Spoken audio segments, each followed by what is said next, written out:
వజ్రమ్మ ఎక్కడి నుంచి వచ్చినావు? ఈశ్వరప్ప మొగిలాలకి వెళ్ళి వచ్చినావు. ఏం బాధతో వచ్చినావు? Kidney fail. ఏమైందని అమ్మకు? కిడ్నీ సీరం క్రియేటిన్ పెరిగిందని డయాలసిస్ చేసేది. ఎంత ఉండే సీరం క్రియేటిన్ ఇక్కడికి రాకముందు? 8.92 ఉండే, అక్కడ 7.60 ఉంది. ఇక్కడ 8.99 ఉండే, ఇక్కడికి వచ్చినప్పుడు 7.60. 7.60 ఉన్నాక ఇక్కడికి వచ్చినావు. ఇప్పుడు ఈశ్వరప్ప క్లినిక్ మందులు ఎన్ని నెలలు వాడినావు? 1 month. 1 month వాడితే ఎంత ఉంది? 2.99. తగ్గిందా? తగ్గింది. చూపి, రిపోర్ట్ చూపి. 2.99. 2.99 సీరం క్రియేటిన్. గుడ్.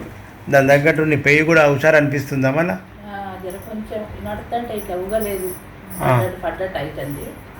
కాళ్ళు ఇట్లా ఆకలి గిట్ట పెరిగింది కదా? ఆకలి కొంచెం. ఆ పట్టి తీసేసినావా మెడకు? ఏది ఏడేసినట్టు పట్టి? ఆ పట్టి తీసేసినావు, మంచిగా అయిపోయినావు. ఇప్పుడు డయాలసిస్ పోతలేవు, డయాలసిస్ పోతలేవు, ఇక మంచిగా ఉన్నావు పోకున్నా. మళ్ళీ ప్రజలకు అదే కావాలి. అద్భుతమైన మందు హోమియోపతిలో ఉన్నది, అది చూపించడం లేక ప్రజలకు హింస పెట్టే వైద్యము డయాలసిస్ అని కూడా నరకం చూపిస్తున్నారు. అది వద్దని చెప్పి ప్రజలకు హోమియోపతి గురించి ప్రజలకు చెప్తున్నా. పాండ్ను సక్సెస్ అయిన వాళ్ళు అందరికీ ప్రజలకు తెలుస్తుంది, చేసుట్లో ప్రజలకు తెలుస్తుంది. ఓకేనా? మళ్ళీ నీ వీడియో కూడా ప్రపంచం అంతా బయట చేస్తా.